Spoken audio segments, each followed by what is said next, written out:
Hi guys! Gusto ko lang malaman nyo na hindi muna ako magko-content or magpo-post man dito kasi shadow ban ako eh. Ilang araw na, ilang week na. Nakakapagod mag-edit tapos wala lang manonood. Hindi ko alam bakit. Unti-unti nawawala yung mga viewers ko, followers ko. Sana naman mabalik na. Namimiss ko na kayo. Sana palang araw, maibalik niyo na ako sa FYP, maibalik na lahat. Hi guys!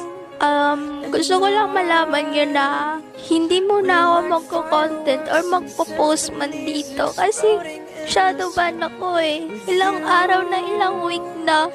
Nakakapagod mag-edit tapos wala lang manonood. Hindi ko alam bakit.